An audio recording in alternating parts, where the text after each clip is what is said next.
The moment of creation is a form of magic, where an off becomes an on, a 0 becomes a 1, then another, and another, until, deep in the complexity, you discover order, speed, reliability, power. Experience the WD Black NVMe SSD.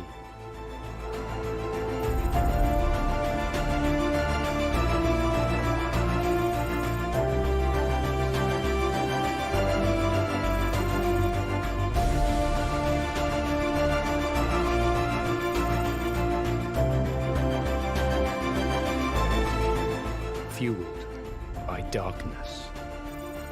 Level up to NVMe SSD performance.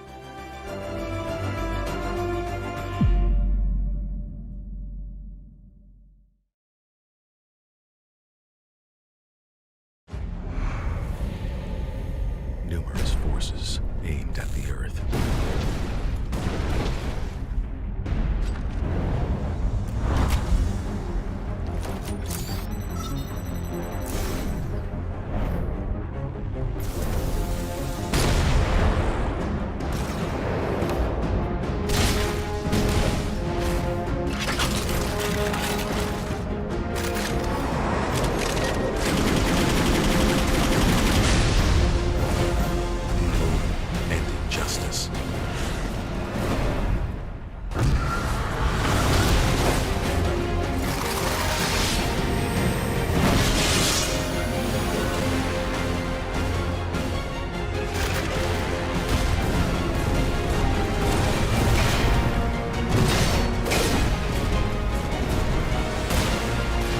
Let the glorious battle begin.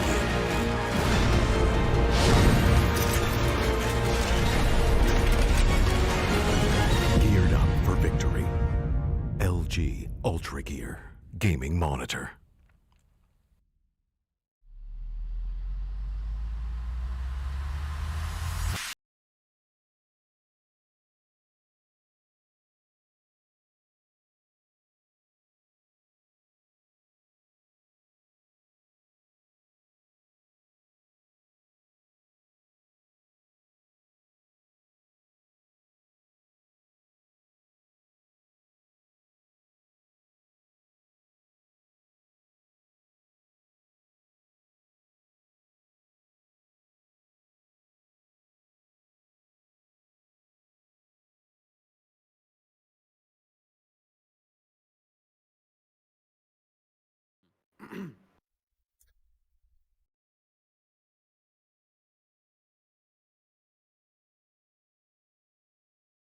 Alrighty then, ladies and gentlemen, welcome back to the WD Black, the Esports Club League for Rainbow Six Siege, powered by LG Ultragear in association with SD Fibernet, Zotac Gaming, and Games the Shop. I am your host, Blackjack. Joining me is my co-host, Tab and Foxy, and we are here for the second phase of Qualifiers in Season 3.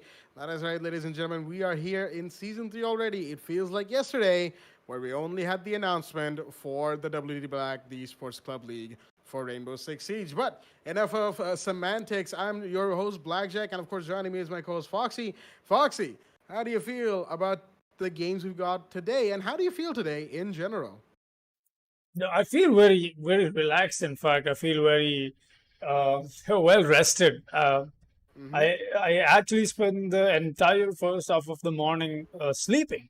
That is. Oh. Yeah. I fell a little off my game. I did tell you that yesterday as well. I was like, all right, this is not the best casting I've done in a while. I think I need a little rest maybe.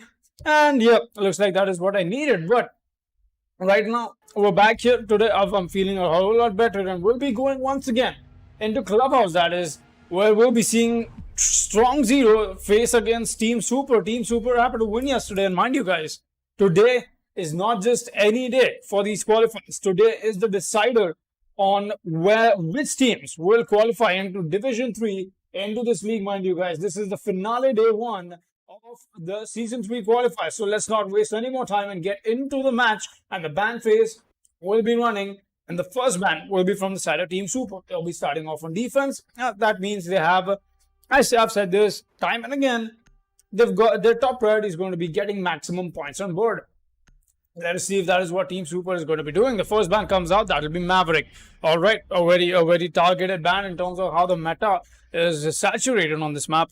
I want to make sure that it's a little difficult without the Maverick. I mean, if the Thatcher is in play, it'll still make a whole lot of difference, but the Hibana is going to be banned. All right, strong zero. Starting off with an intelligent ban, if you ask me. I mean, I don't know if the Hibana ban is going to bite them in the back, because now the only hard breacher that is left is Thermite. Obviously, Ace is still not into play. He's not even released onto the live servers, while Strong Zero comes out with a second ban, and that'll be Echo. So I was expecting maybe a Thatcher ban or something in something I missed off Capital, but looks like Hibana is going to get banned for some reason. I don't know, man. I don't know. It'll just come down to how these two teams play. Yeah, it does come down to that mostly. Team Super once again is going to go with the Valkyrie ban. They did go for the Valkyrie ban yesterday as well. That was on coastline. Can understand why Valkyrie gets banned on a map like that. And they were starting off an attack as well.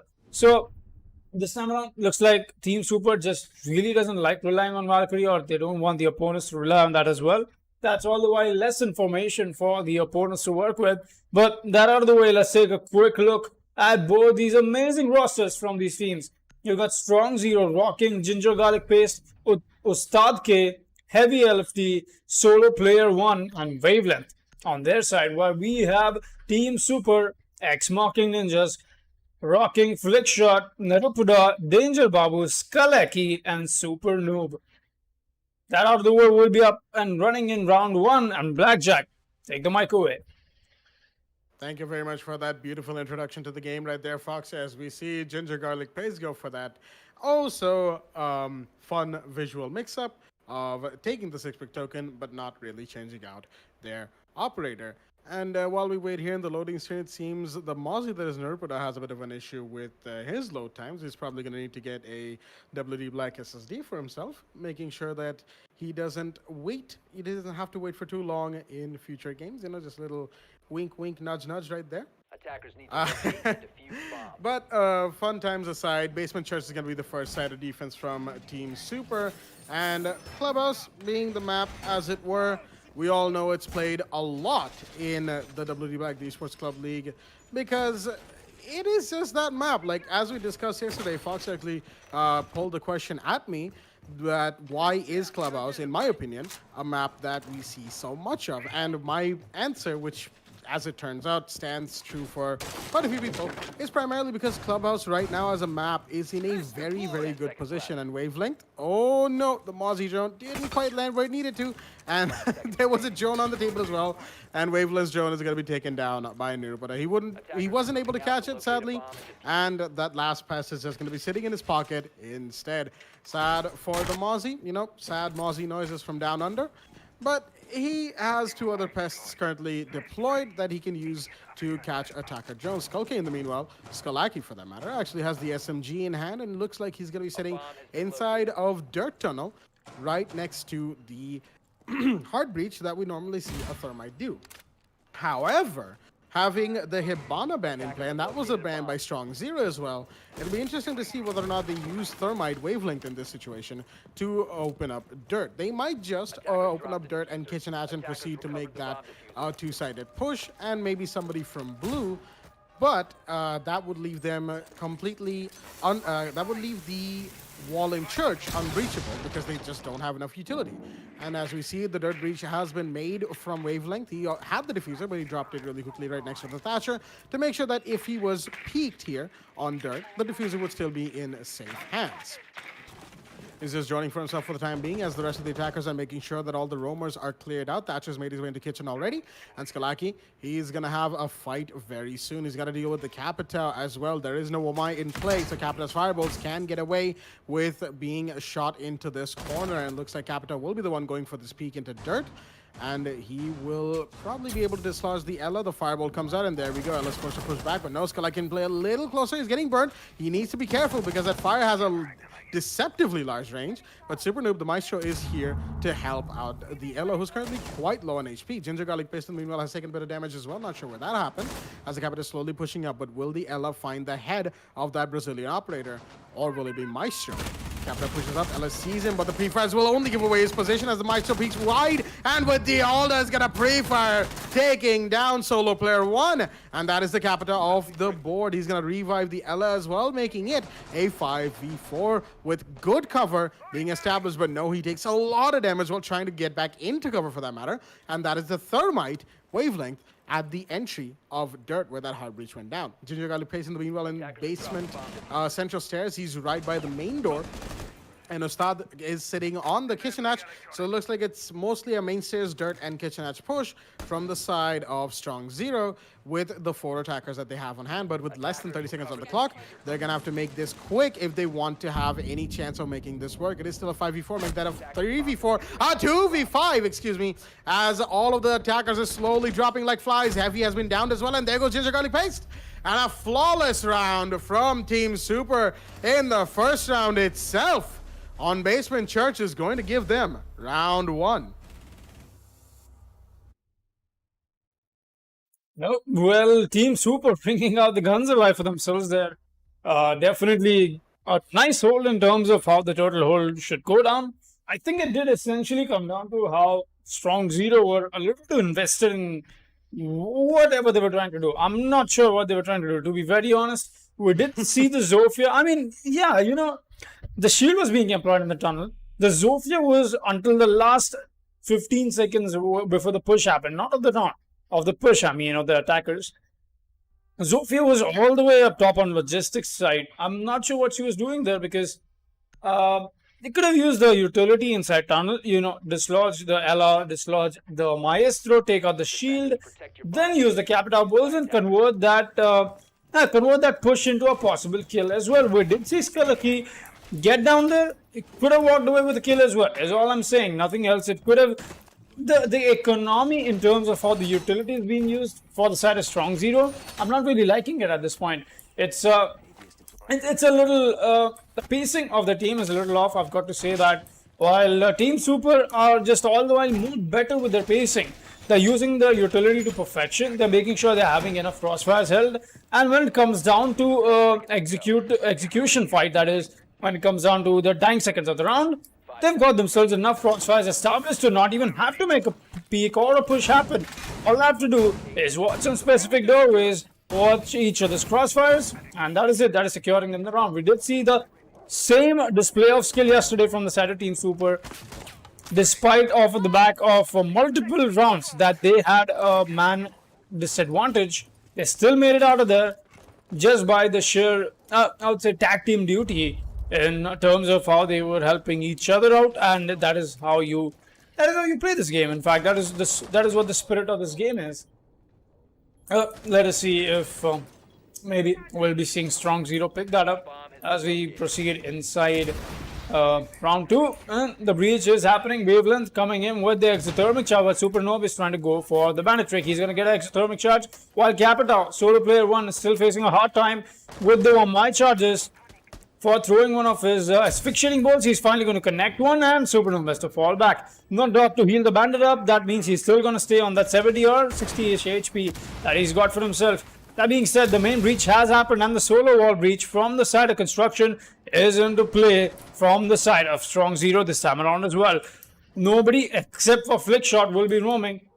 Everybody in the round side that's just in sight hold, but Flickshot, I think, is expecting Ginger Garlic Paste to creep up on him any moment now. He's inside launches, comes out with the drone. Flickshot, he's got to notice this. He will. The drone does spot him, he's just gonna fall back. The Ginger Garlic Paste now, he's got to work on his back foot, make sure he gets himself that frag. Meanwhile, what's going on inside? Nothing much, but Wavelength is going to take down. Nero put out. That's your Jaeger of the board. Yes, it is. That means they've dislodged the only defender playing inside Garage, and that means Garage is free real estate for the side of the attacking team. That is Strong Zero. 4 versus 5 still. Flickshot will be offside, mind you. He's still got the C4. No, not anymore. As the IQ is here. Ginger Garlic plays the captain, and the IGL comes in for Strong Zero. Takes down the mute. And off of the back of some very low head to left on the IQ, but still that is going to do enough damages. You're taking out the only plan denial that possibly we did see Team Super bring out on themselves. No more C4s left. That means it's all going to come down to the gunfights that these guys want to take. The impact goes out, not to connect to anything. Super Noob is going to go wide. He's going to get punished. And 2 of them, in fact. It's all under danger, Babu. He's in a 1 versus 4. Make that a 1 versus...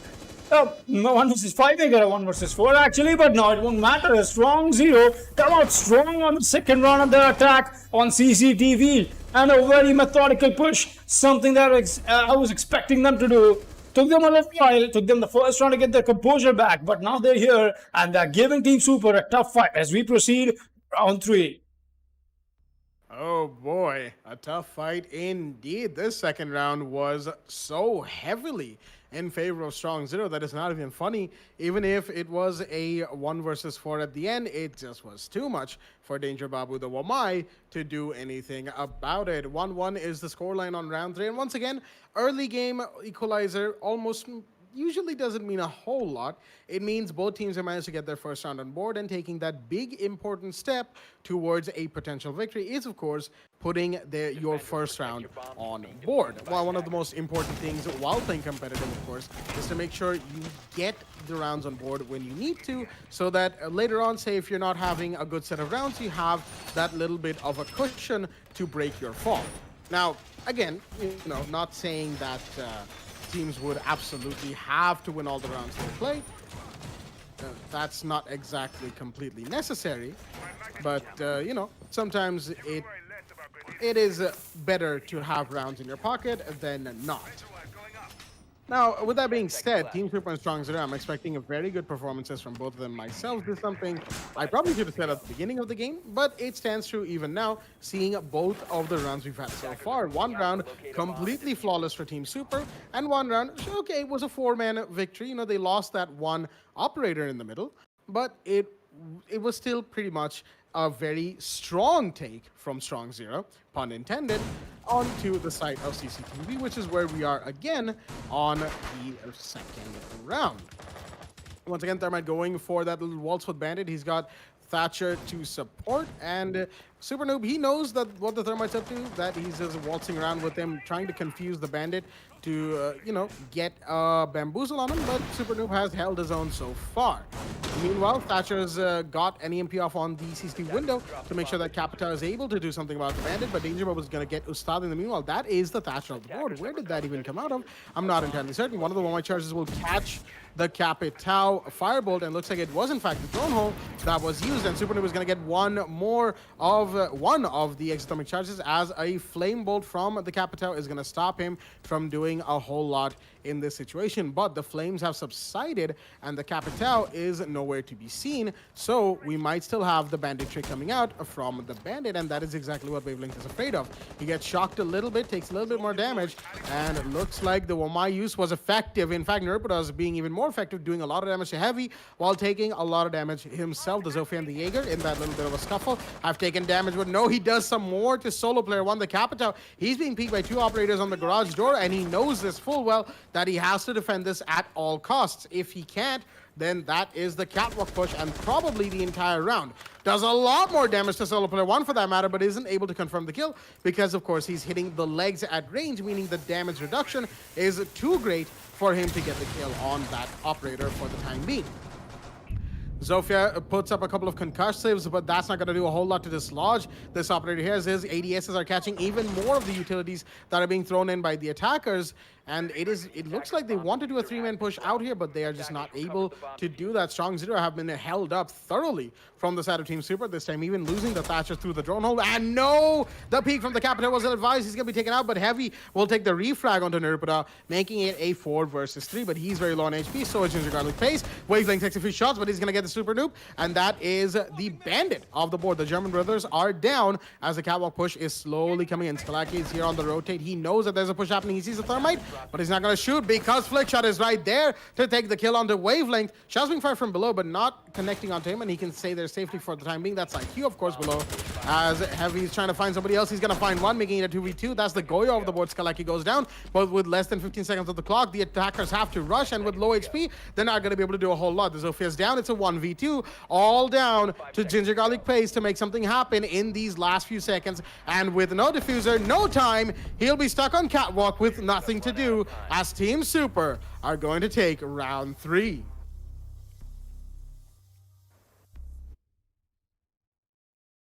No, all right. Team Super finally getting themselves a victory on CCTV. It did come down to Nerpota this time, getting a little aggressive. Also, not going to ignore the fact that Super Noob, very nice bandit tricking. He got some help, in fact, from the side of the Wamai and the Goyo as well. They were making sure that the Capita bolts did not come out in perfection like they did in the last time. So the player did face a little difficulty dislodging the Wamai charges. And more than that, it also did come down to the Thatcher losing his life early through the drone hole that the Wamai could convert. And mind you, the AUG being employed by the Wamai, that's a lot of damage. You take a lot of damage just by a few bullets, you'll be gone. That is what the Thatcher faced, sadly, in the beginning of the round. But now, Team Super will be allowed to go back onto the bottom of the map, that is. And that'll be Arsenal and Church Room. Skalaki once again is going to bring out the Ella. He's got himself the shield. While this time around, we don't see Strong Zero bring out the Zofia. That was being run by Heavy. Heavy this time around is going to bring out the IQ instead. And look at the operator roll swap coming in from them. I've got to mention this. The Strong Zero having a rather difficult time in terms of how the breaches are supposed to go down. But Team Super not converting on it either. They know for a fact that only Thermite is available for making any and all breaches happen. They might even go for a Kaid pick. You know, the Kaid is not banned on this map, not this time. Danger Babu will be leaving, alright, the match as of now. Sadly, it's a little too late for the Rio's call out. But maybe we can go for that as we proceed into the next round. That only stands to see if Danger can join back into the lobby or not. But that out of the way, coming back to what I was saying. Only Thermite for the breaching. Going to Church and Arsenal, not bringing the Kaid is definitely a mistake. I know guys. I know that there's a Thatcher still in play. You can take that the utility away just as quickly. But here's the thing. If you manage to trick even one charge out of the Thermite, you've essentially won yourselves around. You don't really need to do anything else. The tunnel trick with the Kaid charge is fairly easy to do. As we know for a fact that the electrocrawl radius from the Kaid does catch off both of those walls in the tunnel. While I don't really need to specify some textbook stuff that you get to do on the kitchen hatch that the IQ is at right now. Heavy, bringing out some soft breach for himself. Making sure he has enough room to work with as we proceed later into this round. The Maestro is going to white peak that. Heavy does notice that the commander comes alive, but not enough to claim the life of Super Noob. He's still going to get lit up and fall back. That's enough distraction as well for the attackers to gain some advantage over the breach that they want to make. We'll still be seeing Flickshot holding on all by himself under blue. Skalaki is still inside tunnel. He's expecting a push coming in from Thatcher anytime soon, but not yet. Some drone work being done from both the side of the attackers, while Team Super is just waiting and feeding off information in terms of the head count and where these attackers are channelizing in from. Skalaki still holding this very strong. We'll start making this push happen slowly. We know he knows there's Ella playing here. Does he find her? Yes, he does. He'll start perfectly getting the head off of Skalaki there. Very well paced push, but look at this. SMG 11 to play, and the smoke is going to get one. He's going to get two. Flick shot with the smoke plays. He's going to get kill with the shotgun, but the smoke wave is gone. Well, that's not going to allow the plan to go down. Where's the plan going down? It's going down into deep Arsenal. Heavy is sticking the plan, but the Maestro Cam is right in his arms. What is he doing? He's still going to choose to stick that, but he won't be able to because the Maestro disables the IQ, and that is it. The kill comes out as well. I'm not sure what Heavy was thinking. Just got it placed there. Solo player 1 is all that is left. Solo player makes his way inside, but there's somebody in construction, and that is once again Flick shot with the quad kill. Does he get the ace is the real question now. Ginger got placed on the hatch. is going to make this drop happen. Nova Candela's left only 2 more smokes, but I don't really think that smokes are going to save his life either. Flick shot. I think he's got to be a little hungry for the kill right now, but he's not going to be, and that is exactly what we like to see. Team Super walk away with round 4 off of the back of some mistakes that Strong Zero just could not rectify in the middle of the round. The execute is what Strong Zero were lacking at. But oh boy, what a round coming in. Either way, I was not expecting Strong Zero to make mistakes like those though. With an amazing coordinated push or made happen on towards the side of construction. Despite losing that gunfight against the smoke, it did essentially come down to the IQ sticking the plant or not and working that in a post-plant situation.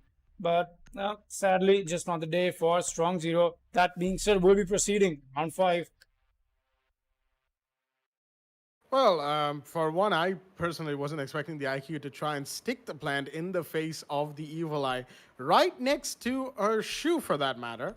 And not taking it out while it was busy shooting at him was certainly one of the bigger mistakes right there, because dropping diffuser in deep arsenal where it's not even in sight of the hatch is, that's certainly not what you want to do. And that's, of course, just one in the whole host of mistakes that Strong Zero made in that push. And Team Super were all too happy to take full advantage of those mistakes in those situations. And now with Danger Babu back in the squad after that little disconnect he had earlier in the last round, it just strengthens this team even farther as they have won CCTV and Church consecutively, leading them to come to second floor GM bedroom here on Clubhouse round 5. We are 2 rounds away from the role swap, including this one, of course. And if Team Super manage to keep it at the very least a 4-2 going into roll swap, it will be very comfortable for them when they go to the attack. Strong Zero, in the meanwhile, they have to try and equalize it right now in these next 2 rounds, because if they want to be able to hold the defense with enough room for error, they need at least 1 round in their pocket where they can say, okay, we lost this round, but we can take it back right now. We have that 1 round to play around with. And that, of course, means they need to at least win 2 rounds back-to-back right now. Whether or not they'll be able to is a different matter altogether, as CCTV window has been opened from the long angle all the way from the west balcony of Clubhouse. Drones are coming out from Ustad. He's going to make sure that the bandit is there, but he has a shield right next to the drone hole to protect him from the flashbangs and possibly Zophia's concussive nades. Thatcher just getting a nice view of that wall that he's looking at with the EMP in play, and the fireball comes out from the Capital, but the Brimstone will still be denied as Heavy has found Super Noob in the meanwhile. Looks like the firebolt wasn't enough to dislodge the bandit in time. Nope, he is actually dead, never mind. He was killed from the angle through Jim instead of the firebolt that the Capital threw, but still 1 Brimstone charge.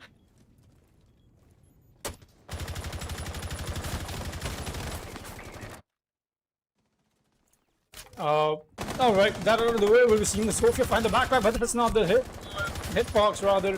But still, eventually, Skalaki gets it. No, doesn't really understand his positioning on how much he's being left exposed. But all right, the bodies are dropping a little too quickly for the side of Team Super, and it's not looking good. Strong Zero coming out strong on this side of the attack, but Danger Babu is here to chime in. He gets a kill with the Vector. The pings are coming in, but that's the Thermite. He's got to move back now. Narupuda is very low on HP, and he's gonna get dispatched as well. And Strong Zero walk away with round 5 for themselves off of the back of some very fast kills, very quick plays that Team Super took a little while to adjust to. But that out of the way, we'll be proceeding in round 6, mind you, before the side swap. And it's looking good for the side of Mocking Ninjas, Team Super rather. But I don't really know. You're playing on defense with the Hibana and the Maverick Band. I would expect a rather better score. Even if they happen to walk away with this one on a 3-3, it is still a little in the advantage of Strong Zero, because I'm pretty sure they've come up with a plan because of the Hibana Band that they've made for themselves. That is going to make things all the while more easier for them as they proceed to round 7. But it only stands to see if Team Super takes this away 4-2, or will we going to roll swap 3-3. Blackjack, what are your thoughts?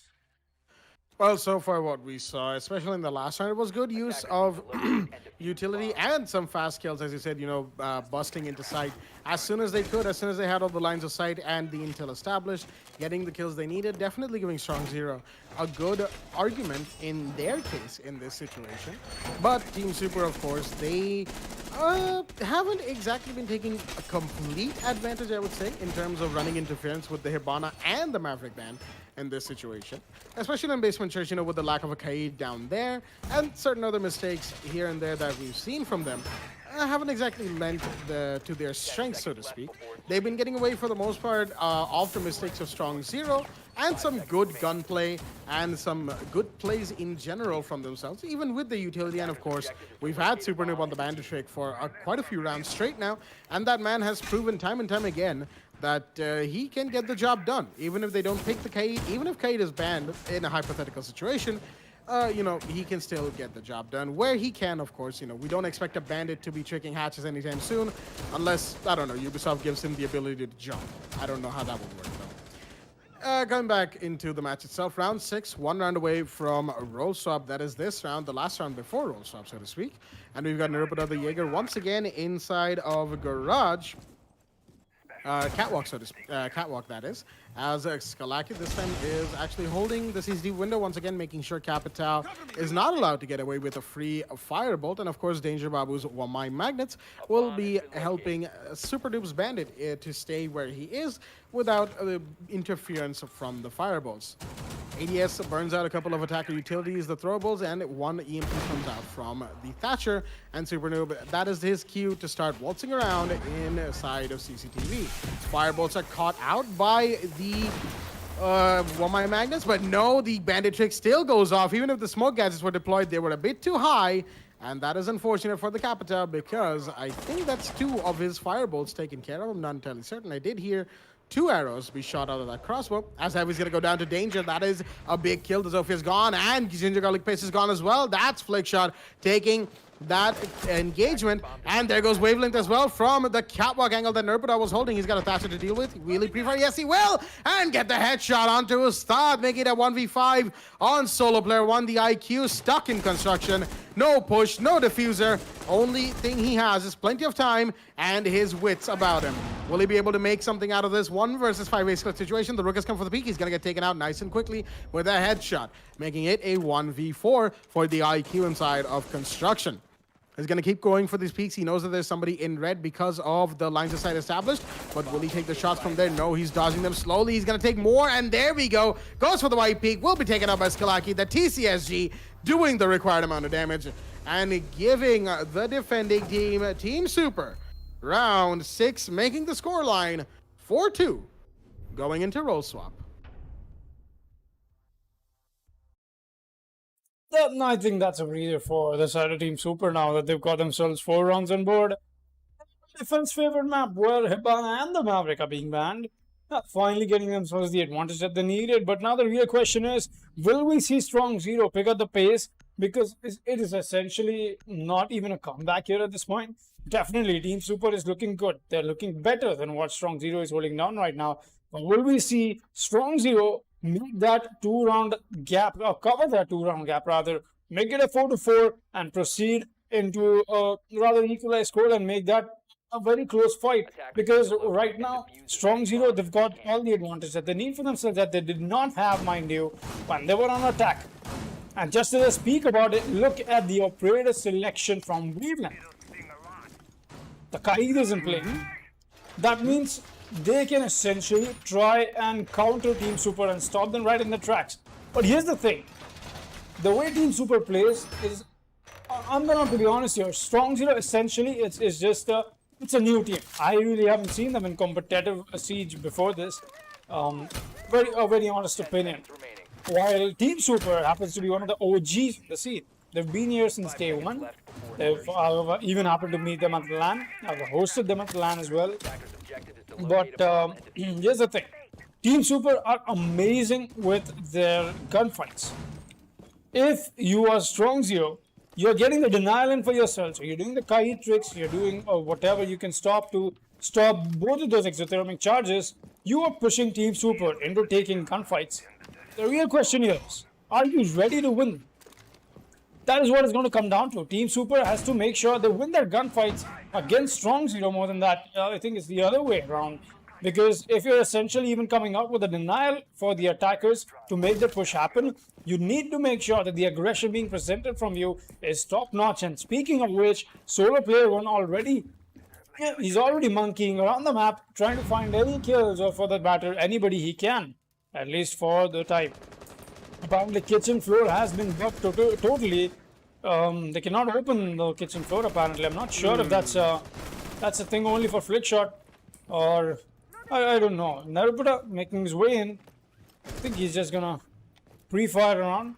Nothing to find here as of now. Oh well, he's actually not able to open that. We can see it. But oh, that's unfortunate. Oh, that's yeah. This. Oh no, this is bad. I think it's. Oh, look at that. When you look at it from the defender's perspective, it's. Huh.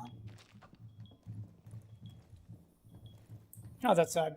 Anyways, oh, look at this. From the attacker's perspective, when I look, there's nothing. But now I'm going to switch to the defenders, and look at that. All the holes are present. All right. Interesting. Very interesting. Very interesting. Super Noob and Flickshot is all that is left for the side of Team Super now. They just find a kill that is to start taking off the board. They still do have some roamers to take care about by both of these attackers will be pushing the main stairs. Super Noob knows there's somebody creeping up on and that'll be solo player one. He does spot the Thatcher. No, you won't actually. The Thatcher is gonna win that fight. A quick headshot. Takes down solo player one, and now the push from the Zofia and the Thatcher has to happen. It's a pre-fast coming from the Legion that is going to light up Super Noob quite a bit, but Flickshot is trying to flick some shots onto the Legion, not going to find anybody. Super Noob very low on HP, while Flickshot has to make some plays happen rather. The C4 getting spotted out, but no EMPs to even dislodge that C4, but Super Noob is just going to walk in. Then he finds the kill. No, he won't. That is it. The Khalid with the double kill, and towards the end, with to start things off or end things off, rather, for Strong Zero here. Getting another round on board. 3-4 is the scoreline as we proceed round 8 of the battle. A very weird round in terms of how that bug went down for Team Super. Just something that was not in their favor. Oh, absolutely. That was not in their favor for sure. Especially the sledge. I believe that was Flickshot in that round because he got shot through what on his end was a closed floor.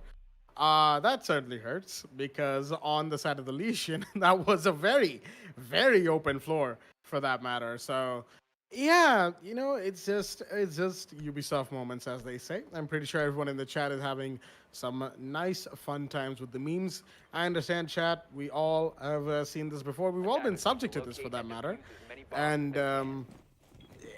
it's just you can't really do anything about it until they fix it from the end of the game itself.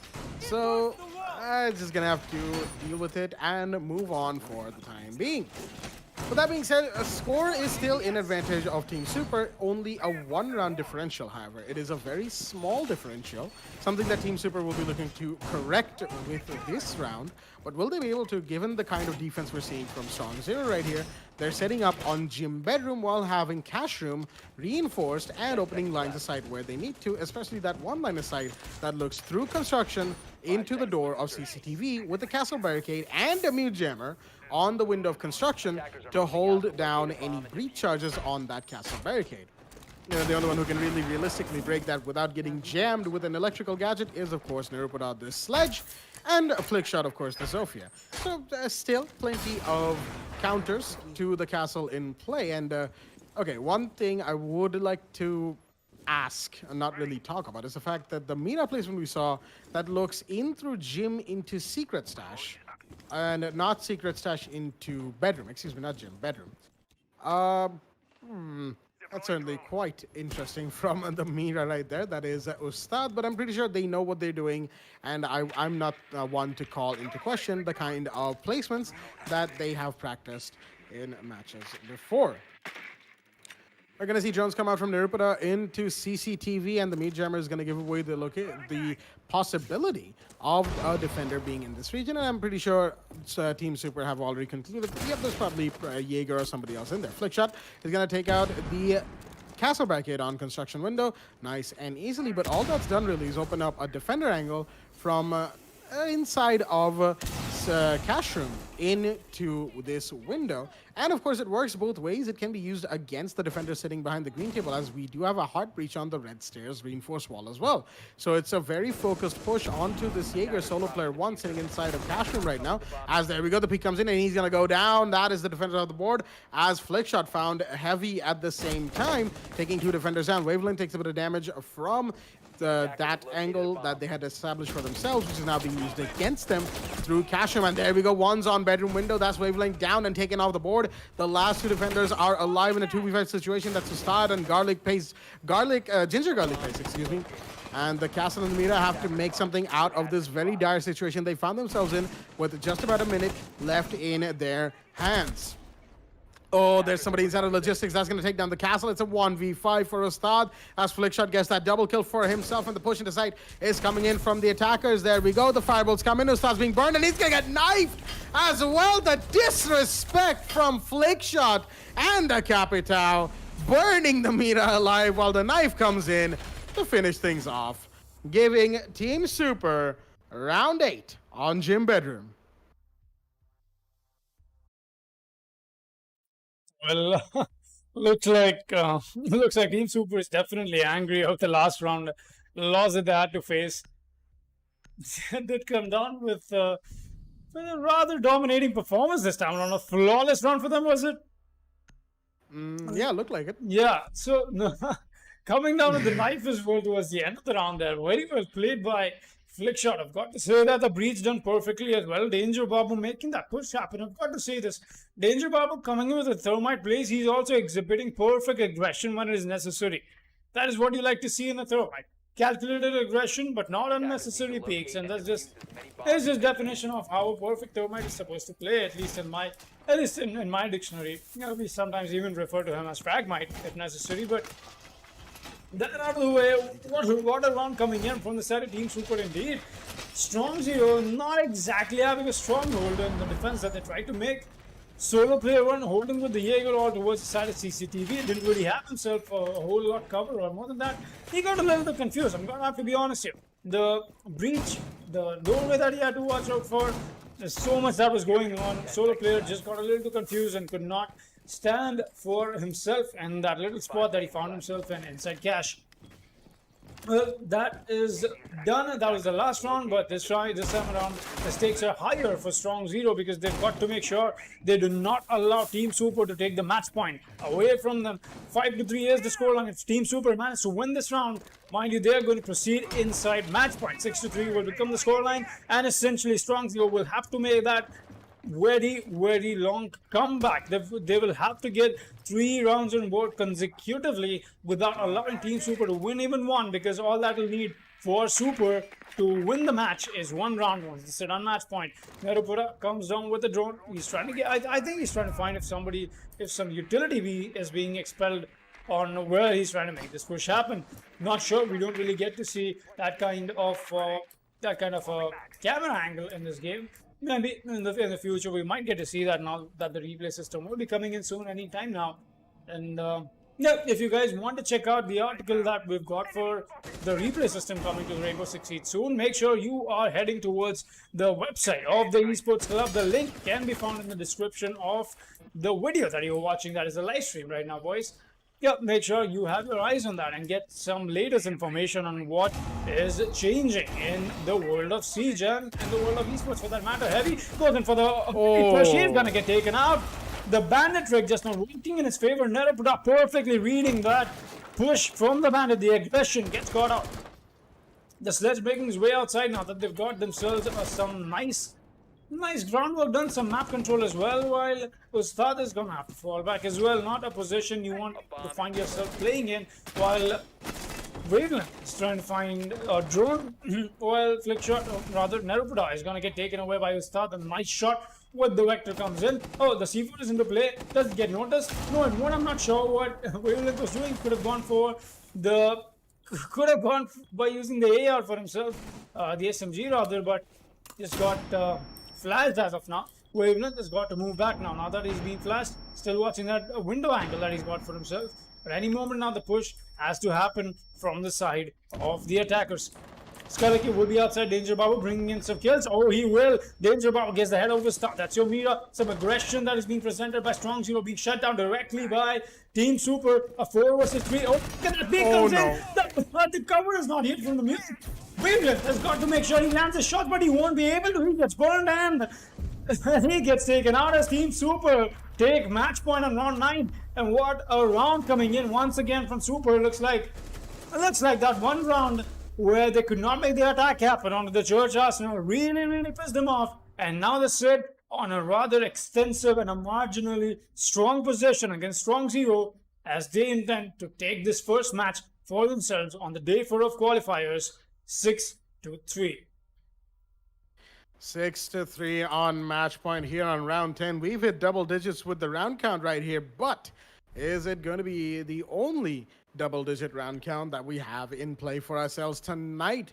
We will see. This round is the round that decides it, as it is only one round that Team Super has to win to give themselves the victory, while the defending team going back to Gym Bedroom, that is of course Strong Zero right now, they definitely need to mount a bit of a comeback. Winning 3 rounds back-to-back from this situation is an uphill task for sure, but if they are able to, then that will grant them a place in the history books of the Esports Club League for Rainbow Six Siege. And that is certainly something, you want bragging rights for that, but first and foremost, you want to win the match that you have on hand, and that is Strong Zero's first prerogative, is to keep themselves alive by going round by round. Now, excuse me, I have to clear my throat there for a second. But going by the way we've seen Strong Zero play so far, they've had some really good, strong plays that have, been in their favor. But it just hasn't quite worked out for them, when it comes down to the mid-round, or towards the mid-round for that matter, when the bodies start dropping. Say one kill goes out, they get the refrag in, another kill, another couple kills that Team Super takes, there's no refrag potential. Either that, or as we saw in the last round, the cover wasn't enough. When the castle went down, the mute wasn't, present, so to speak, and Nerbuda, oh dear me, was that a spawn peek? It may just have been. Heavy goes down. And, Heavy takes one, that is, onto Nerbuda, this sledge, and that's a pretty big kill, considering we do have a castle alive in this situation. Where did that even go out on? What? Okay, it wasn't a spawn peak. Looks like Nerbuda was trying to get into Catwalk very quickly, for that matter, and the bandit was there to punish him for his lack of intel gathering and or just knowledge of where the defenders are. And sadly, Nerbuda has been punished for that attempted rush onto Garage Catwalk.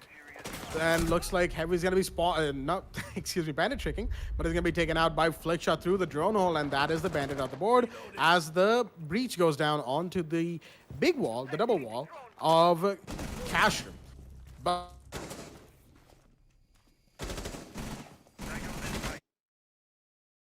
looks like we did lose Blackjack over nut issue, I think. But meanwhile, the start comes up with a lovely kill shot indeed. With the Vector into play, I'm not sure if the start knows the push is happening from the window as well. He's going to try and land his shots, but he's just going to have to fall back. Solo player is here to help him as well, but the start is the real one who is in a lot of danger. Jinikali player is here to chime in. Solo player gets one as well. Oh boy, the ball is dropping a little too soon for me to even comprehend what is going on. But the start is going to be the one to get himself the finisher for Strong Zero as we proceed on to round 11 in the favor of Team Super. Still, mind you, they're sitting on match point, but Strong Zero still trying to give them a tough fight. They still stay only 2 rounds away from getting the equalizer in and even taking this match into overtime.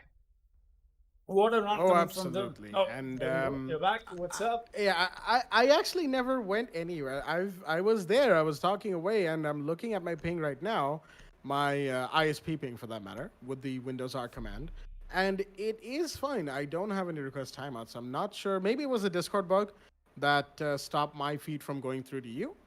But you know, there's technical difficulties here and there. We do apologize for everybody listening because those can be a little jarring when somebody's voice just goes, Defenders, protect your bombs. But you know, I'm just joking. I'm just joking.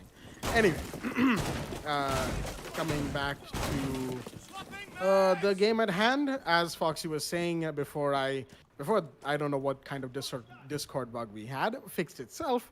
We are on Basement Church because Strong Zero managed to win the previous round that they were when it was 6-0, and now they are on 6-4 against Team Super. Team Super, of course, still in the lead now by 2 rounds, and they can still take it nice and easily if they are able to win this one round. And if Strong Zero get 2 rounds back-to-back from here, 5 seconds to go. then we might have a very interestingly exciting overtime situation. Of course, I dare say overtime in this match, in this kind of a match we've seen so far, because I'm pretty sure a lot of our viewers are expecting Team Super to take this quickly. And at the same time, a lot of viewers are expecting Strong Zero to come back. I personally would hope for something like a comeback, because Strong Zero has shown time and time again that they are a kind of team that can make things happen when it all looks down and out. Speaking of down and out, Heavy in the meanwhile, the smoke going for a bit of a peek through the drone hole of Dirt, the container outside of Dirt for that matter. And I think he's just waiting for a Thermite or a Thatcher, whoever's feet really, to pop up through the drone hole, as Solo Player 1 asks if there's some lag happening in the server. Not sure what's going on right now. Meanwhile, we see Ustad sitting very patiently with the Electric Claw in hand. As, excuse me, he says, yep, he's going to throw it anyway because there is no breach coming in from Thermite or Thatcher here just yet. And well, whatever, that throw didn't exactly work out, even though it should have by all means. The Electric Claw got stuck in a weird situation. Lots of explosions happening somewhere else on site as lots of floor breaching is going through. Looks like the floor isn't glitched this time around for the side of Team Super, which is always nice to see that alt bug has also fixed itself. As so my Discord doesn't stop responding randomly. As we have the Kaid going for a bit of a peek here through a long angle from inside of Arsenal towards blue, close to blue door for that matter, by these boxes. With the TCSG on the ACOG, of course, is start running that very powerful slug firing shotgun, or as it's more commonly known, the shotgun DMR on defense. Flashbangs are coming out. Looks like the hatch drop is imminent from the side of Team Super, who want to get the plant off through the kitchen hatch drop. They haven't even gone for Dirt yet. There's only somebody trying to push the main stairs, but they have Jaeger, that Solo Player 1, holding down the main stairs. Entry Heavy's on the Dirt tunnel door. As you can see, 3 attackers here on kitchen, as Zofia has taken Aguma into the shin and is facing off the Thermite.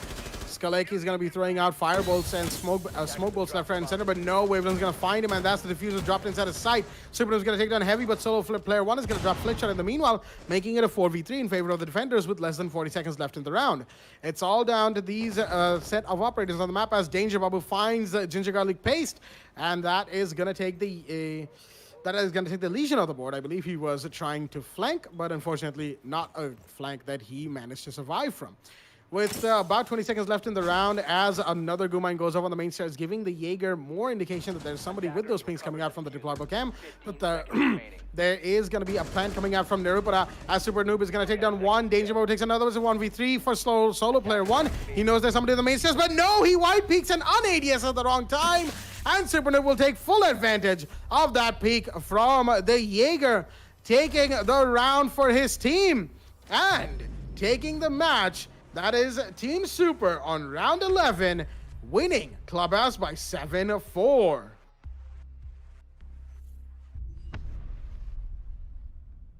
Alrighty then, 7-4 is the scoreline for Team Super. They are victors here on Clubhouse, and this has been the first game of finale day 1 of the qualifiers of season 3 of the WD Back, the Esports Club League for Rainbow Six Siege. With that being said, we're going to be taking a short break before we go to the next game, which, as far as I'm aware, is Negative versus Save Esports, another game that should be very exciting indeed. So, more siege action, more siege action coming to you guys on the other side of this break. Stay tuned.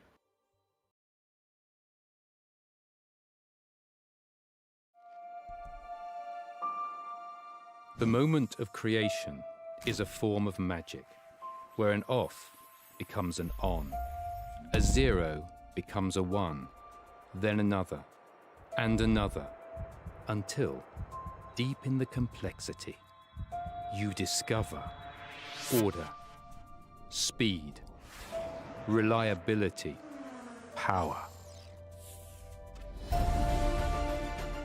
Experience the WD Black NVMe SSD.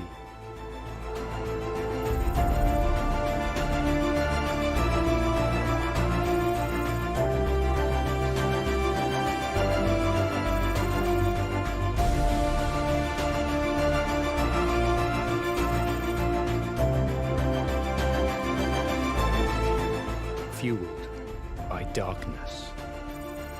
Level up to NVMe SSD performance.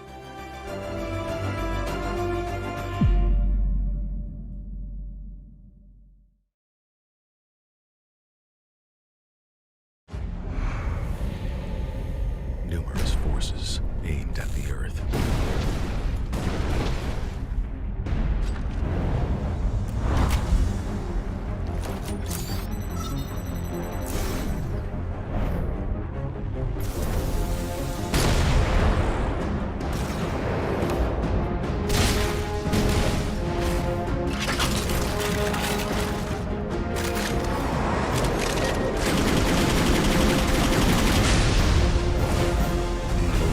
And injustice.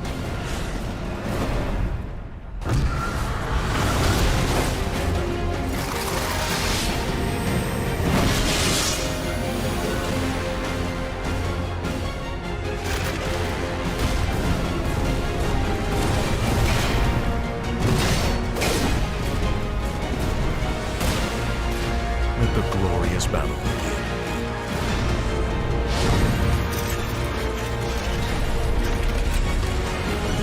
Geared up for victory.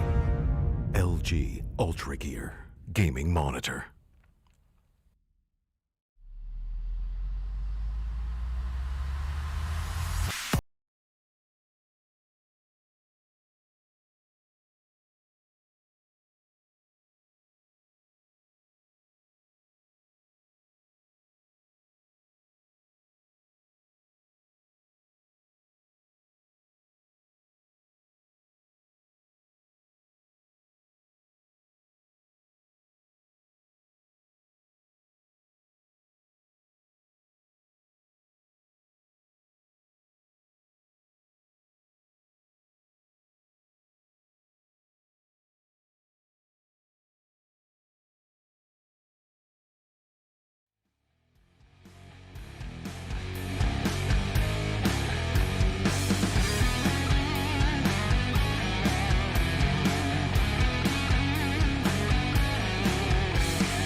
All right, what is up, everybody? Welcome back to the WB the Esports Club Rainbow Six Siege League, powered by LG Ultragear, in association with Fibernet, Zotac Gaming, and Games the Shop. I'm your host, Foxtrot, and joining me is Blackjack, and today we will be witnessing Seva Esports face off Negative Esports on a map of Border. We'll be up and running in just a moment, guys. Or actually, the lobby has already started. Let's not waste any more time and get right into this game. Blackjack, take the mic away. Thank you very much for that introduction to the game, Foxy. It is indeed Negative Esports are going to take on Save Esports, and we are already in the ban phase. The first ban on the attackers from Save Esports is going to be the Nomad off the board. Border, of course, one of those maps where we've seen a Nomad played extensively, for that matter, for her sheer potential of shutting down runouts all over this map, and she's going to be off the board. As the second attacker to be taken out is Thatcher. Nice and quickly, 2 bans. Very, very fast indeed from the side of both these teams. The third ban for the first of the defenders from Negative is going to be Mira. Once again, Mira and Operator we do see quite a bit of when it comes to Border. And the last ban, again, very quickly from Saver Esports, is going to be the Valkyrie. I'm pretty sure nobody in chat needs an introduction as to why Valkyrie is banned on Border. The sheer amount of intel potential and conversion of that intel into kills and frags for any team member on defense is definitely going to have a big impact on a game, and taking her out of the game is also going to have a massive impact on how both teams play around on this map. And before we jump into the game really quickly, let's have a look at both of the teams, the rosters that they're bringing into play in this matchup. For the side of Negative Esports, we've got Ven, Sunny, Ryu, or R.YUU, Supreme, and Yakoba. And from the side of Save Esports, we've got Skeefy, Darkside, Chris Ross, Warhead, and Angrybot. 2 very good teams right here, which should make for a very exciting matchup indeed. Now, a quick reminder for all of our viewers at home, Save Esports were on stream yesterday, the first match of Day 3 of Qualifiers for that matter, against Dark Shadow on the map of Clubhouse, and they took Clubhouse, that is Save Esports took Clubhouse, 7-0, a ridiculously strong and clean performance from our current defending team yesterday on their matchup that only proves to strengthen not just their hold in the qualifiers, but their hold with the viewers, I'm fairly certain, as there should be quite a few people rooting for Save Esports in this matchup itself. Seconds to go. And given what we've seen from them so far, I'm certainly very excited to see the kind of plays they bring out and whether or not they're going to be able to secure their spot in Division 3, because this is, as Foxy mentioned, as we both have mentioned across the previous game and the stream so far, today is the first finale day of the qualifiers for Season 3. Tomorrow is going to be another one of the finale days, and tomorrow is going to be even more exciting than today for certain, as all the teams that we have left in this phase fight it out for their spot in Division 3 or get relegated and have to wait till Season 4 qualifiers to have another chance. Coming back to the match at hand, we're already in action phase as droning is coming in from the side of Negative Esports. We've got Sunny on the roof, droning through the arch right now. And he's going to go off his drone. He knows where people are for the time being. Going to peek that roof breach, that area where that roof is broken. That looks onto waiting room and the second floor balcony hallway above waiting room. Yakoba, in the meanwhile, is at the east stairs. And he's got Sunny droning away for him, making sure that nobody is on the east stairs for that matter. Do excuse me about that. As we're slowly seeing the attackers push up, as Mozzie has been spotted inside of offices, and Sunny is actually here on the roof arches. Looks like he's going to be going for a rappel play onto the Mozzie sitting inside offices, but will he be able to get him though through this window right here? Mozzie still being pinged, I believe, as Skeefy has taken a little bit of damage, and the hard breeze is coming out from the thermite onto the main wall of offices. And the Zofia takes the kill onto the Jaeger, but Christos is going to get a double onto Yakoba and Ven. That is 2 big kills right there, and that is the thermite and the Zofia off the board. There's still a Capita repelling on this archway here, the balcony, right outside of that main breach that Thermite just made. He knows that the Mozzie's there peeking, making sure to hold the angle right there on that breach as he's got the diffuser in his sights. Capita's got another attacker to help him out in the situation as the Mozzie will have spotted the Capita. No, the Cap went on the drone, and that is exactly what was his demise, but Mozzie has been refragged onto by Supreme. The Ash making it a 3v2 in favor of Seva Esports. Ash on East stairs has Ryu to help him out here on the East balcony. Outside the East balcony, now inside of offices. Supreme is going to be joining for the meanwhile, and the Wamai inside of CCTV has been spotted. Supreme is going to be going for this peek any second now, but Wamai has retreated into the recesses of CCTV to make sure he doesn't get peeked. Meanwhile, Ryu is going to get peeked and downed, and he's going to get taken out as well. And Angry Bot is going to take down Supreme, and that is going to be it for Seva Esports in this first round. They are going to take round 1 on the second floor Armory Lockers defense. Well, what a round start for the side of Seva Esports here. The entirety of the match just ended right outside the balcony of the offices. That amazing hold from Chris Ross, the aggression at the right time. Got himself 3 frags, and that essentially did end the round for themselves there. And a nice finisher from Angry Bot to get the final frag on the Ash as well. A rather stalled push in terms of how I was expecting Negative Esports to make the push happen. Not something I would see happen usually. You know, it was still something in the favor of Seva Esports. They got themselves the aggression perfectly done. Negative Esports a little over methodical. Got to say that. They've been always striving to get more information. Very over-dependent on information trade-off. The relay just not working out for them. We did even see Negative Esports in the beginning of the match go onto drones. 4 people on drones. The only two people that were not on drones were watching any possible aggression, any spawn peaks, but too much reliance in terms of what we are seeing Negative Esports put in their drone works, put in their information relay. But here's the thing, guys. Information is, I think, is the most crucial part in a game like this. Rainbow Six Siege strives solely on information, but here's the thing. You cannot convert on information that's just not information. You used to perfection. It's just wasted information. Until you don't have a conversion made, it's pointless droning. There's nobody pushing, it's pointless droning. You go on a drone, you get information off. The defenders can still be not so predictable, and that is what happened. Chris Rush playing in an area that was not being expected by the attackers. The breach happened. He just stayed the balls in through the breach, went for a double kill and the triple towards the end onto Sunny as well. And once again, we'll be seeing Negative Esports do something similar of that sort. They'll be bringing out some drones, but at least this time around, Supreme, never mind. He's going to go on his drone anytime soon as well. Everybody getting on and off drones from the side of Negative Esports, bringing out enough, relaying, enough scouting. But Seva Esports is quick to understand what Negative Esports are doing, and look at the operator selection from them as well. They know that Negative plays heavily in terms of how they like to get information for themselves, and that's where the Mozzie is being played. That's where the Mute is being employed.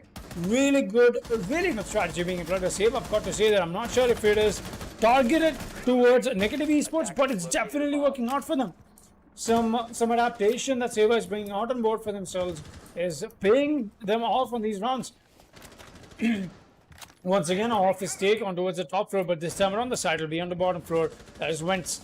Chris Ross holding on with the Mozzie. He's got himself a C4, but he's just waiting and baiting with the C4 rip that we did here come out from him.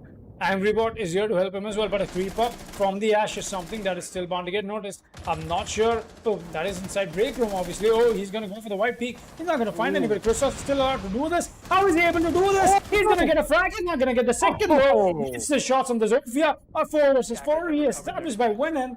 The EN is just his team's name. Sunny is going to get a frag again. Angry Bot goes down to Win once again. That's a 3 versus 2 quickly established in the favor of Negative Esports. The creeper comes in, but Warren is here to get that kill. Onto Ryu. The SMG-11 against the fellow SS operator is going to be the victor. Darkseid playing inside bathrooms.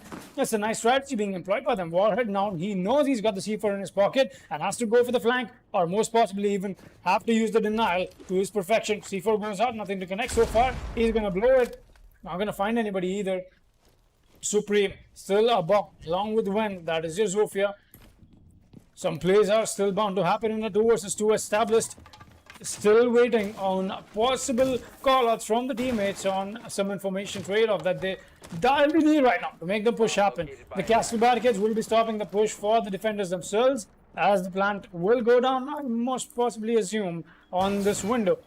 As shots just get noticed, but now that position is being given away as well. Only 15 seconds left, and Warren is going to maneuver back on towards the top floor. I think he has to go for the denial from the window breaches that they've made for themselves. Yes, he will. The push has come in, but the diffuser is down, and Warren with perfect rotation for himself, and that is going to secure Seva Esports another round on round 2 on border against Negative Esports. Just not able to read what Seva was trying to do. Isolating their defense just did not work out for them, and Seva walk away with another round as we proceed round 3.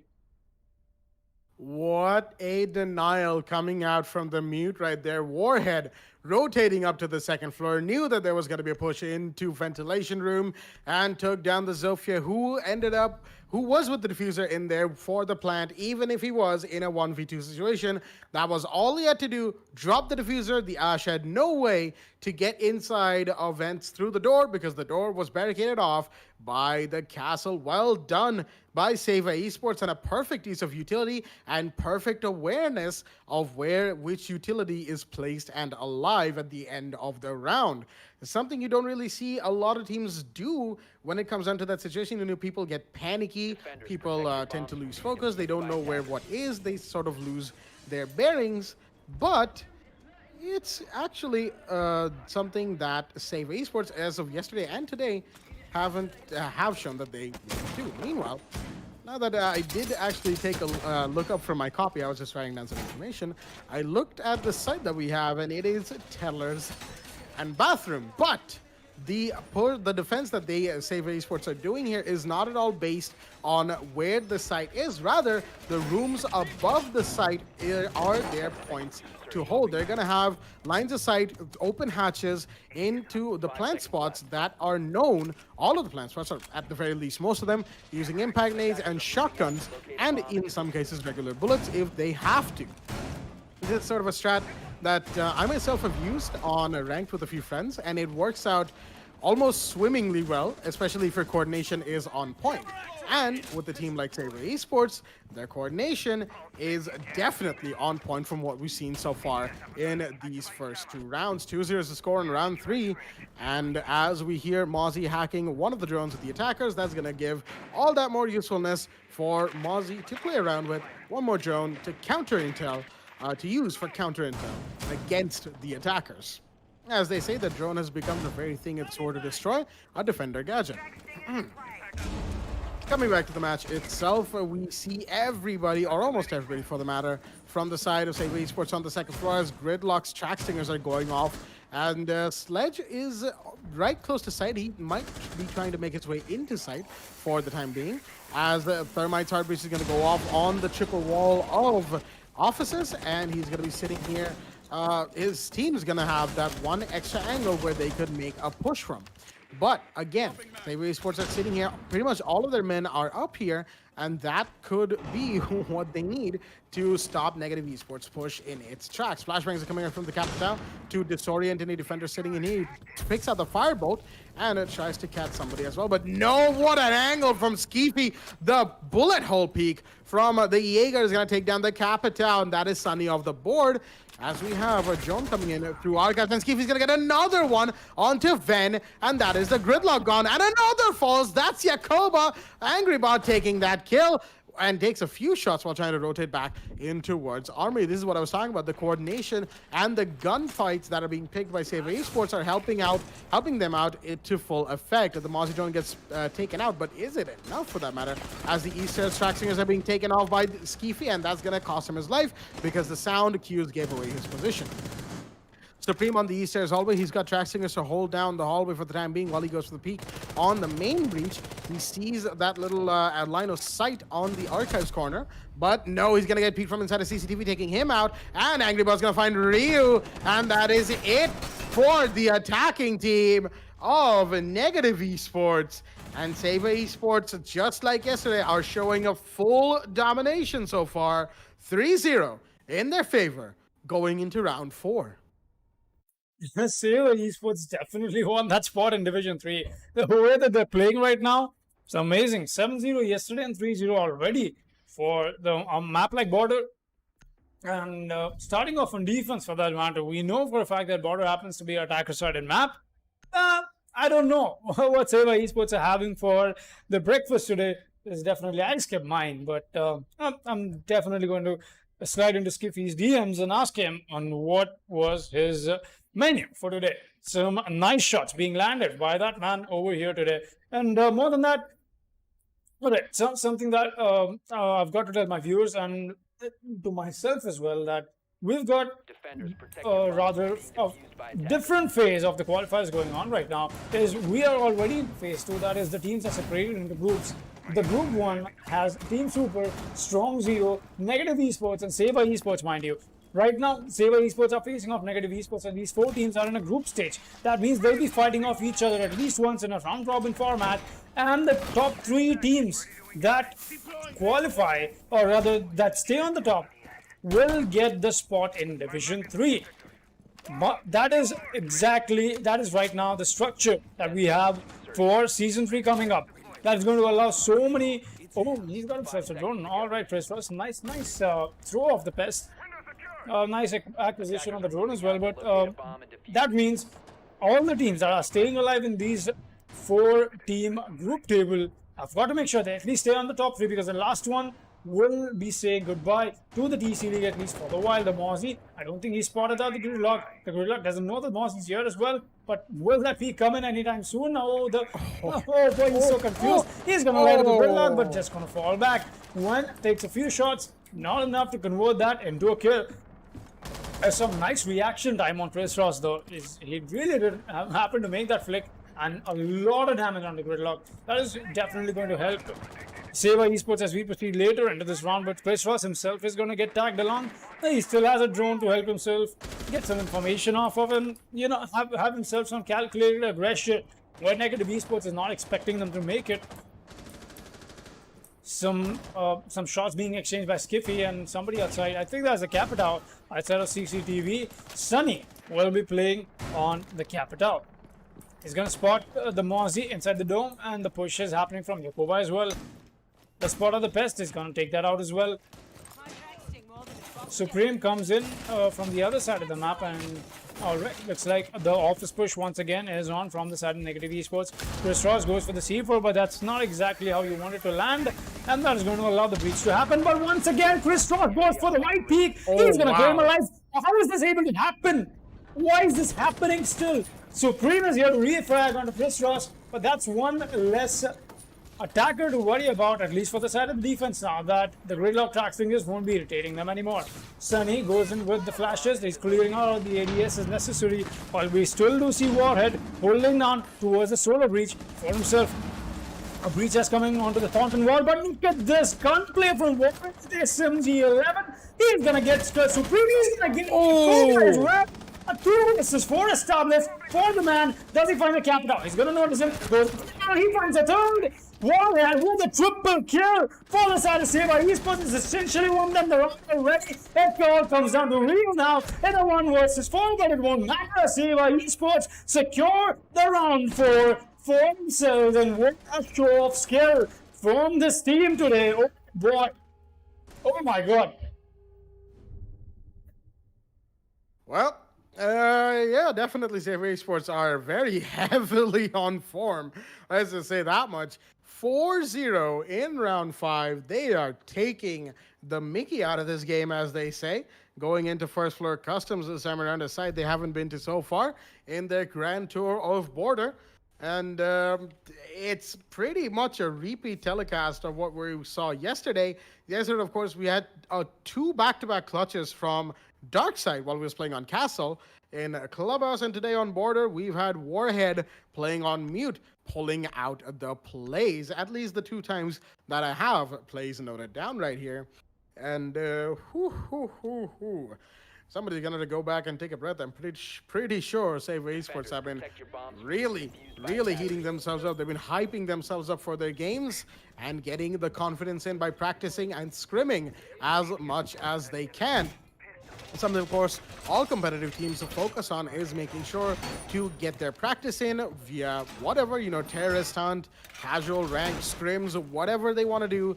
They need to get their practice in. A lot of teams focus on that, and it is very clear how hard Save Esports have been focusing on getting their practice in. It is very palpable as to how much they've done it, and it is showing off in full right now. Yes, they are just not stopping, total domination, as it were, on Border so far in these first 4 rounds. Now, a little bit of a disclaimer for all of our viewers in chat. It's not that we're against negative esports at all. Don't get us wrong. We're trying to be as impartial as we can be. But Save Esports, the way they've played, it warrants the amount of praise we're trying that we're using for the plays that they've made, because they're just playing this good. Now, if they make it to Division 3 and they are able to continue playing like this to the point where they make it to Division 2 at the end of the season, that will have pretty much validated everything we've said about them so far, in the fact that they are a very good team. And speaking of, no, Chris Ross, no, he missed so many shots on Ven right there, giving away his position instead, taking a few hits to the body. Fortunately, not going down for that matter. Ven very low on HP right now. Shots are being fired through the wall of armory on to his last known location. Skeefy and Angrybot are inside a CCTV in the meanwhile, defending the room directly above side, as the drones have spotted them in there. But will that lead to their demise? Ven is definitely going to take the Angrybot. That's one down. The Zofia low on HP is going to find the Wamai, leaving the Jaeger the only one inside of CCTV, prone behind that round monitor, the round table of monitors. Zofia charges are going out. The Lifeline's trying to find any ADSs that are in here, but so far Skeefy has gotten away unscathed. He's trying to find any angles that he can while trying to hold off 2 areas where the attackers could enter for. It is a 4v5 right now that Seva are currently stuck on.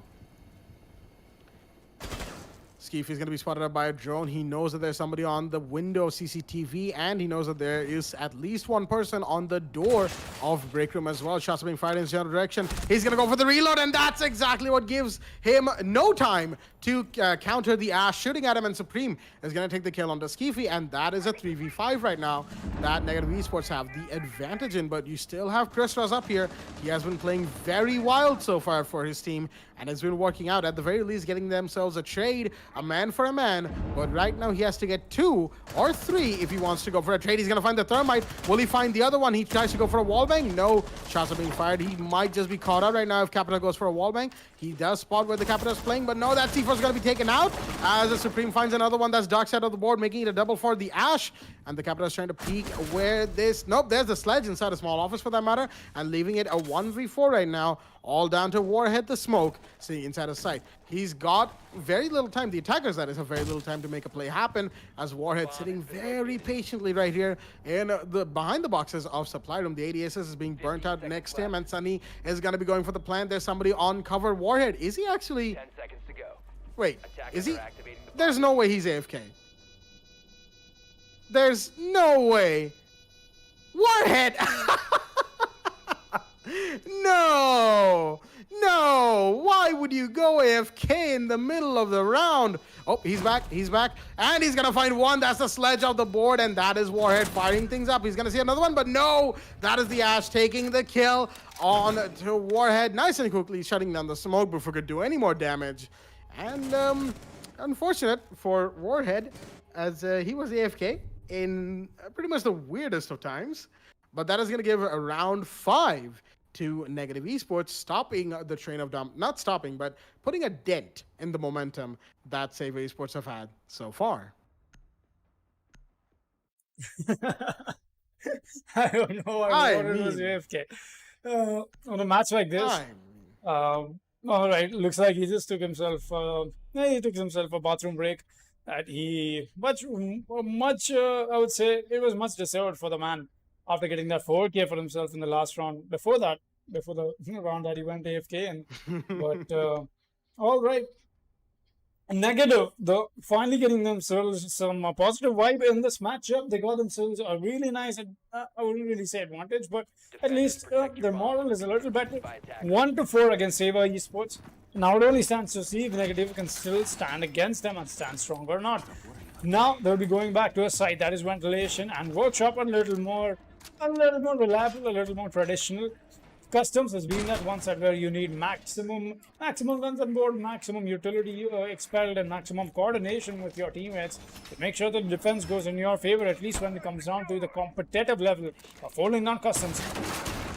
Once again, the operator lines from Saber Esports looking very promising. That is in round 6. Before only we go into the role swap, it only stands to see if Negative Esports can pick the pace up against Saber on board when they go to defense or not. But that only is a question to be answered later in this match.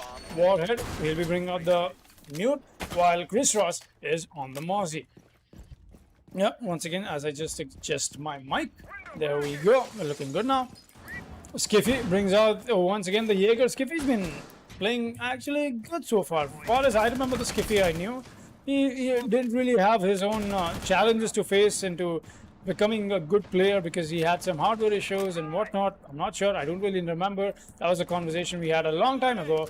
But it looks like he solved his problems and now he's here found himself a really nice team, in fact. And yeah, he's looking good. Happy for the man himself. But coming back to the game in hand, let us see how this will turn out on a rather a level of a big picture. Some shots being exchanged between the Mozzie and the Ash. Nothing that Supreme or Chris Ross are converting yet on. Supreme knows that the push from, rather the pre-fires from Chris Ross are happening from all the way onto offices and the printer that he's holding down from. Chris Ross, gonna go for the white peak. Not gonna find anything. Still is pre-firing away to glory while Skiffy is holding down half wall. He's got to watch this angle while the breach on the main wall on the armory has already happened. Mind you, the side is going to be downstairs. That means this is all the while more time wasted in terms of how the defense is playing right now. Thermite gonna bring out some stunts. That's gonna burn out the ADSs and the Thermite charges if there are any, and there will be. Oh boy, Skiffy comes out with the peak, and he's gonna claim the life of your Cobra. That's your Thermite on the board, but the Capita bolts are coming into play. Nothing to convert on it so far. Capita does get tagged along while he's trying to switch between the bolts and his gun. And Skiffy is going to go for the prone peak with his gold. He's going to find the head of the Ash. Does he find one more? Yes, he does. Does he find the phone? Yeah! Skiffy with a quad kill comes alive for himself and his team. What a play from Saber Esports is all going to come down to real now. No one wants his 5 ace that situation. But the real question is, will Skiffy be able to get him and his team this ace and get themselves some stars and some medals as we proceed into round 6 of this match here? Oh boy, Skiffy, just as I speak about him in the beginning of the match, the round rather, he proves me right. In fact, oh my god, what a round coming in from him. Ryu does get noticed by Warhead. He's trying to pick a fight here. He brings out the sledgehammer for some reason, not sure. Oh, that was a panic button that he had to press, but the sledgehammer is being shifted back to a nade. Hammer being used to perfection now to breaks open the castle barricade. He doesn't know there's a Wamai waiting for him. Oh. And that is it. Saber Esports with a flawless round coming in. Oh boy. Skiffy, what did you eat, man? Seriously, like legit. I really want to know now. I swear, honestly, yeah. Oh, Skiffy going wild on the second floor armory on this defense right here. I'm pretty sure one of the things that happened right there was that he was just a teeny tiny bit angry that, their run of domination was interrupted for one round. And he was like, alrighty then, time to bring out the big guns. And bring out the big guns he did, as it is now 5-1 on roll swap round 7, which means Saber Esports will be going to defense, attack. And the Negative Esports will be going on defense. So, excuse me there, I had my teams mixed up, unfortunately. Armory is going to be the site of selection as Ryu goes for the 6th pick out of the castle into the bandits. So it looks like there'll be a little bit of importance placed on interference. And Saber are going to have to work around that, of course, with the IQ. That is Chris Ross bringing out that operator. We've got standard rotations being made by Yakoba and Ryu on the bandit. We did see the signal come in. Sunny on the Mozzie, Ven on the mute, and Supreme rounding things out with the Jaeger. One thing, of course, that we see quite a lot on when it comes to the SAS brothers on defense is ever since Mute got the secondary SMG-11 in his loadout, he has been sharing the same loadout as Smoke, which is shotgun and SMG, which has been pretty much their Smoke's default loadout since the beginning of the game. to be perfectly honest, because the SMG is just one of those weapons in Siege. Very high fire rate, moderate recoil. It's pretty. Objective is to defuse a bomb.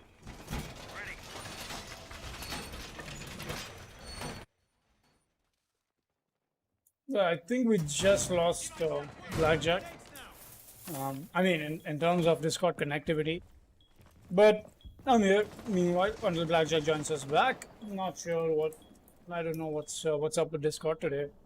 But at least with the round in hand, round 7, Saber Esports run down away from taking this to match point. And they'll also be making the office side push happen from their side when brings out the Mew.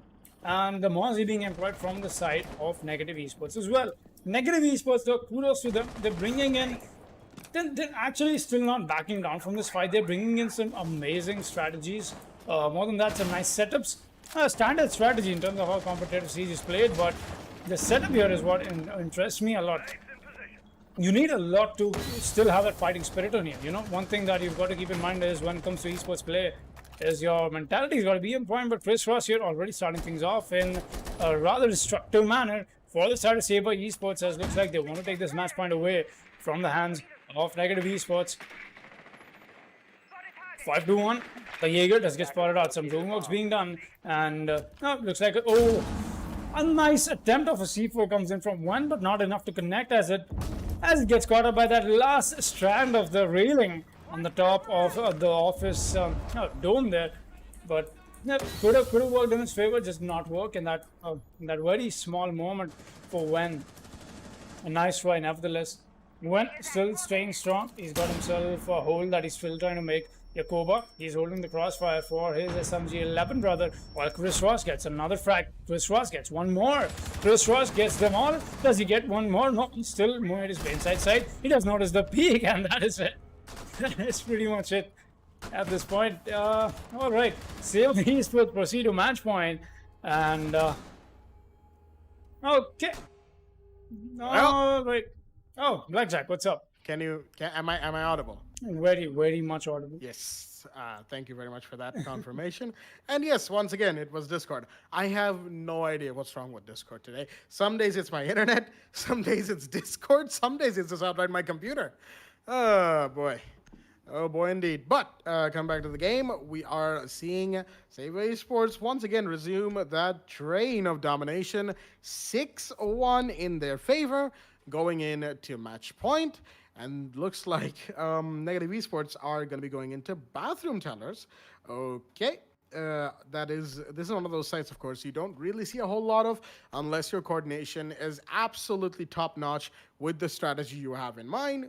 Because again, bathroom tellers is one of those sites where, say you have dislodged a couple of defenders on the top floor, the site becomes somewhat easier to take because there is so much cover for a planter in plenty of different positions. And it looks like it is definitely a very spread defense from the side of Negative Esports.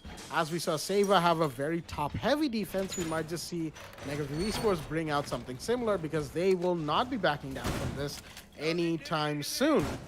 And that is, of course, what you want to see in a team in competitive Siege. You know, even if it is qualifiers, even if it may not be the highest tier of play, you see some of the best plays that you can get from qualifiers as well. Sometimes the entire league's worth of plays might not be as good as a particularly hype moment in the qualifiers because the qualifiers is such a wait a minute. Okay, Angry Bot has a visual glitch right there. No weapon in his hand except for the pistol right now. I think if he switches back to his primary, we're going to see the primary gun of Zofia, the rifle for that matter, back in his hand. This is another one of those visual glitches where the weapon outright disappears from the hands of any operator, really. It's not attacker or defender specific. It's for everybody involved. And yep, the rifle is in fact back in the hands of the Zofia, so no harm, no foul in this situation. Chris Ross with the IQ, the LMG, the G8A1 for that matter, as we have Thermite Darkseid going for the breach on the main wall. Oh no! No! Chris Ross took Ryu down, but Skiffy Skiffy, no, that's not how you try to rush an opening brimstone charge. You don't run headfirst into it while it's still blowing up. You have to let the fuse timer go off. That is unfortunate for the side of Saver Esports, as it is now still a 4v4. Mind you, man count has been equalized because Ryu went down on the side of Negative Esports. Meanwhile, we've got the attackers trying to find a couple of members of Negative Esports on this top floor defense right now. C4 went up from below, probably pulses, and that didn't find anybody as well. Chris Ross, in the meanwhile, pushing from Archives into Fountain, is trying to see if he can find an operator. He sees someone, and Ven will actually get angry, but that is one more of Safe Esports down. Got a couple of attackers remaining. Chris Ross finds one, he finds two, he's going off right here, he finds three. That's a quad kill actually for him. Will he get the ace right now? Because he has to push into side, and all that's left is Sunny on the pulse. He's sitting inside a bathroom right now. In a fairly safe spot, he rotates into Workshop, and he's going to make a punch hole looking into the default plant spot of the vending machine. In that vending machine, little hallway area, if you will. But the plant is going off from dark side, that is, and that is not in that default spot. Skeefy's already going to drop the GG in the chat. That's a little bit risky there, as shots are being fired by Sunny on to where the attackers are.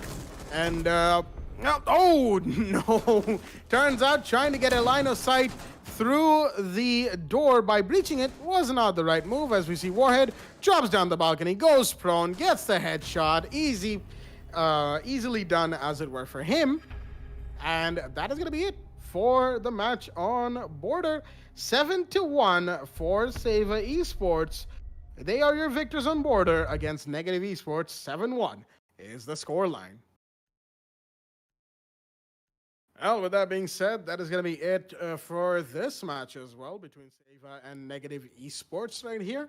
7-1 is the scoreline. And, of course, a refresher for all of our viewers, the first game that we had today between Strong Zero and Team Super. Team Super won that on Clubhouse 7-4. So that has been both of the games so far. We do have one more game coming up next, which is... let me just... give me just a second... Kyrex versus TRN8 Valence. That's right. I couldn't read the name there. My handwriting is a little messy right now. But anyway, Kyrex versus TRN8 Valence coming right up for all of our viewers on stream very, very shortly after this short break. More Siege action coming to you very soon. Stay tuned.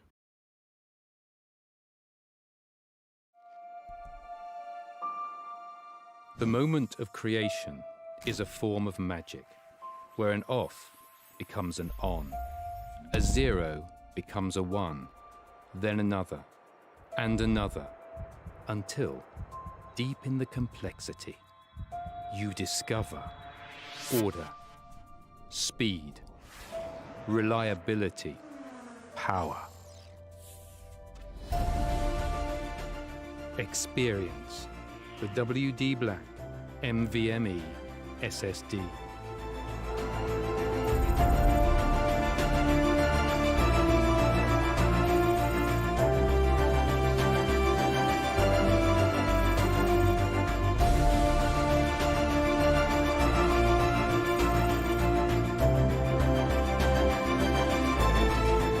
Fueled by darkness.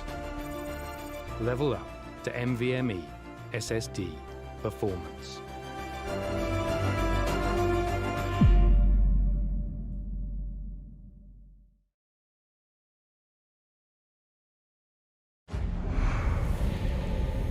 Numerous forces aimed at the Earth.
Ultragear gaming monitor.